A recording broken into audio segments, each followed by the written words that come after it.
Hey everyone! Welcome back to Reprogram, Rebuild, Rebrand. So glad you're here, seriously. Life has this funny way of throwing curveballs, doesn't it? 1 minute you're cruising, everything's great, and the next, bam! Stress hits, challenges pop up, setbacks try to steal your sunshine. It can be really tough to keep that chin up and find the bright side when things feel cloudy. We've all been there, right? Stuck in a bit of a funk, wondering how to shake it off. But guess what? Today we're not just going to talk about it, we're going to do something about it. I've got some fantastic, super practical, and totally doable ways to help you keep a positive mindset. These aren't pie-in-the-sky ideas. These are things you can actually start using today to bring a little more light into your world.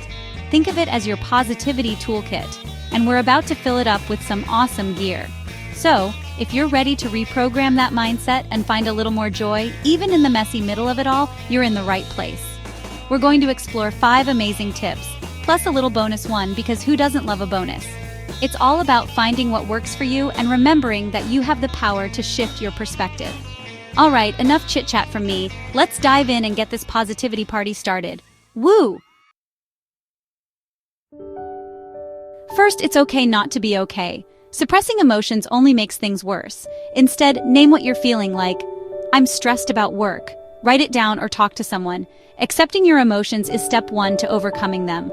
We live in a world that sometimes feels like it's constantly telling us to just be positive or look on the bright side. And while that's a great goal, it can also make us feel like we're failing if we're having a tough day or feeling down. But here's the truth, it is absolutely okay to not feel okay all the time. Your feelings are valid, whatever they are. Think about it like this. If you try to push a beach ball underwater, what happens? It takes a lot of effort, right? And the second you let go, whoosh, it pops right back up. Emotions are kind of like that. When we try to suppress them, they don't just disappear. They just get pushed down, and they often come back stronger. So the first step is just to acknowledge what you're feeling. Give it a name. Are you feeling anxious, sad, overwhelmed, frustrated? Just saying it even to yourself can be incredibly powerful. It's like shining a little flashlight into a dark room. Suddenly, it's not so scary because you can see what's there. Don't judge the feeling, just notice it. And once you've named it, you can try writing it down. Get a journal, a piece of paper, the back of an envelope, whatever you have. Just let it all out. Nobody else has to see it. This isn't about writing a masterpiece. It's about getting those swirling thoughts and feelings out of your head and onto the page. You'd be surprised how much lighter you can feel after a good brain dump. Or, if writing isn't your thing, talk to someone. A trusted friend, a family member, a therapist, anyone who you feel safe with and who will just listen. Sometimes, just saying the words out loud to another human being can make all the difference. It helps you process it, and it reminds you that you're not alone in feeling this way. We all have our moments, every single one of us. Remember, accepting your emotions isn't about wallowing in them or letting them take over. Gratitude shifts focus from what's wrong to what's right. Try this. Every morning or night, list 3 things you're grateful for. They can be small, like coffee, a text from a friend, or sunshine. Studies show gratitude reduces stress and boosts happiness. Practicing gratitude is like handing a megaphone to the good things, even the tiny ones. It helps you see that even on the hardest days, there's still something to appreciate. So here's the challenge. Every morning when you wake up, or every night before you go to bed, take just a few minutes to list 3 things you're grateful for. That's it, just 3. They don't have to be big, earth-shattering things. In fact, sometimes the smallest things are the most powerful.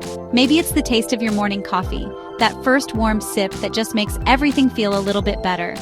Or perhaps it's the fact that the sun is shining, even if it's cold outside. It could be a text message from a friend that made you smile, or the comfortable feeling of your favorite cozy sweater. Maybe it's just that you woke up today, that you have air in your lungs. The key is to really feel it. Don't just make a list like you're checking off a to-do item. Pause for a moment on each thing and really let that feeling of appreciation sink in. Why are you grateful for it? How does it make you feel? This little practice, done consistently, can start to rewire your brain to look for the good. It's like training a muscle. The more you use it, the stronger it gets. And it's not just me saying this. Science backs it up. Studies have shown that practicing gratitude can reduce stress levels, improve sleep, boost your immune system, and increase overall happiness and life satisfaction.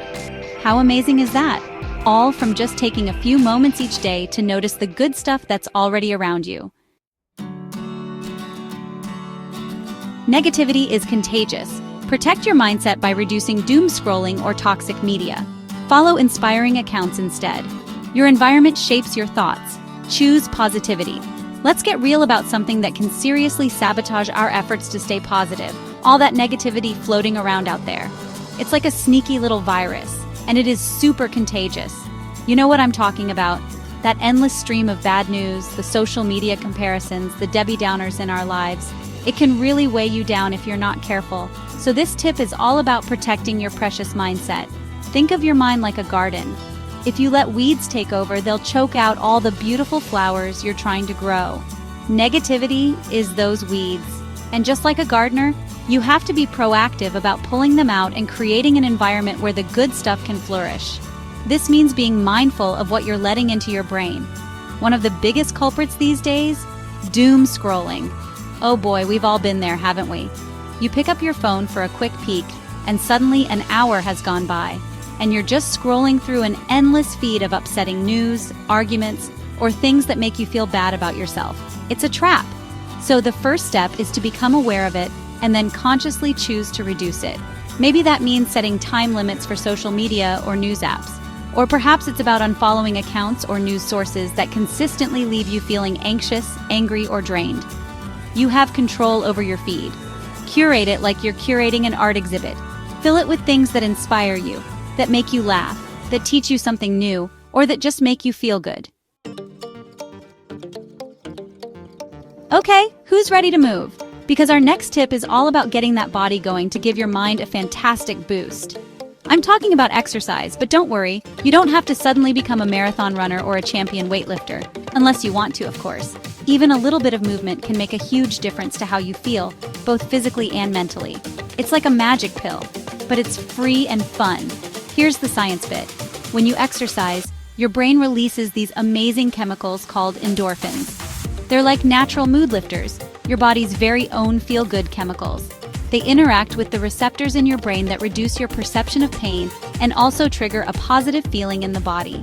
So, when you're feeling stressed, anxious, or just a bit blah, one of the best things you can do is move your body. It doesn't have to be complicated or intense. Even a brisk 10-minute walk can work wonders. Get outside if you can, breathe in some fresh air, notice the world around you. It's a great way to clear your head and shift your perspective. Or, if walking isn't your jam, how about a dance session in your living room? Put on your favorite upbeat song and just let loose. Nobody's watching. Dance like nobody's business. It's impossible to feel down when you're dancing your heart out. Stretching is another fantastic option, especially if you're feeling tense. Gentle stretches can help release physical tension, which often goes hand in hand with mental stress. Think about yoga or tai chi, or just some simple stretches you can do at your desk or while watching TV. Your body will thank you, and your mind will too. The wonderful thing about movement is that it's not just for your physical health. It's incredible fuel for a positive mind. It can help reduce feelings of anxiety and depression, improve your sleep, and boost your overall energy levels. Now, this next tip is one that warms my heart every single time I think about it, and it's incredibly powerful for boosting your own positivity, helping someone else. It might sound a little counterintuitive when you're feeling low yourself, like how can I help someone else when I can barely help myself? But trust me on this one, there's a kind of magic in it. It's often called the helper's high, and it's a real phenomenon. When you reach out and offer kindness or support to another person, something amazing happens. It shifts your focus away from your own troubles, even if just for a little while. It gives you a sense of perspective, reminding you that everyone is fighting their own battles, and that you have the capacity to make a positive difference in someone else's day, or even their life. And it doesn't have to be some grand gesture. You don't need to save the world, though if you can, go for it. Small acts of kindness can have a huge ripple effect. Think about it, holding the door open for someone, offering a genuine compliment, letting someone go ahead of you in line, or even just smiling at a stranger. These little things can brighten someone's day, and guess what? They'll brighten yours too. One of the most valuable ways to help someone is simply by listening, truly listening. If a friend or family member is going through a tough time, sometimes the greatest gift you can give them is your undivided attention. Put your phone away, make eye contact, and just let them talk without interrupting, without trying to fix it, just being present for them. It's a profound act of kindness. When you help others, it also gives you a sense of purpose and connection. We are social creatures and we're wired for connection. Helping others strengthens those bonds and makes us feel like we're part of something bigger than ourselves. Alright, because you've been so amazing and stuck with me through all these tips, I've got a little bonus for you. This one is a fantastic mental trick, a real game changer when you're feeling completely overwhelmed by something. It's a simple question, but it has the power to give you instant perspective. Are you ready for it? Here it is. Will this matter in 5 years? Think about it. So often we get caught up in the stress and drama of the moment. A deadline at work, an argument with someone, a minor setback, a social media faux pas. These things can feel absolutely monumental when they're happening. Our hearts race, our minds spin, and we can spend days, weeks, even months worrying and stressing about them. It's exhausting, isn't it? But if you can just pause, take a deep breath, and ask yourself that question. In 5 years, will I even remember this? Will this specific issue still be impacting my life in a significant way? More often than not, especially for the daily stressors, the answer is probably no. Maybe you won't even remember it in 5 months or 5 weeks. This question isn't about dismissing your feelings or pretending that what you're going through isn't difficult in the moment. It is, but it's about putting it into a larger context. It's about differentiating between a genuine crisis that will have long-term repercussions and a temporary problem that, while annoying or upsetting now, will eventually fade into the background of your life story. When you realize that the thing currently consuming all your mental energy likely won't matter down the track, it can free you up. It helps you decide how much of your precious time and emotional energy you really want to dedicate to it. If it's not going to matter in 5 years, does it really deserve 5 months or even 5 days of intense stress and worry? Probably not. This allows you to save your energy, your focus, and your problem-solving skills for the things that matter in the long run. Your health, your relationships, your core values, your big dreams and goals. Those are the things that will likely still be significant in 5 years, 10 years, and beyond. Staying positive isn't about ignoring pain. It's about choosing hope. It's about knowing that even when things are tough, and believe me, they can get really tough, there are still tools and strategies you can use to find that little spark, that little bit of light. It's about actively choosing to nurture your mindset, to be kind to yourself, and to look for the good, even when it's hiding. These tips we talked about today, they're not magic wands, but they are powerful practices. Remember, acknowledging your feelings is strength, not weakness. Practicing gratitude can literally change your brain. Limiting those negative inputs is like putting up a shield for your well-being. Moving your body is an instant mood booster, and helping others, well, that's just good for the soul, isn't it? And that bonus tip, the 5-year question, that's your secret weapon for perspective. It's all about small, consistent actions that add up to a big difference in how you experience your days. So I really encourage you to try these tips. Pick 1 or 2 that resonate with you and give them a go. See what happens. For more positive tips, make sure to like the video and subscribe. Join us on our journey to reprogramming our minds for a better future.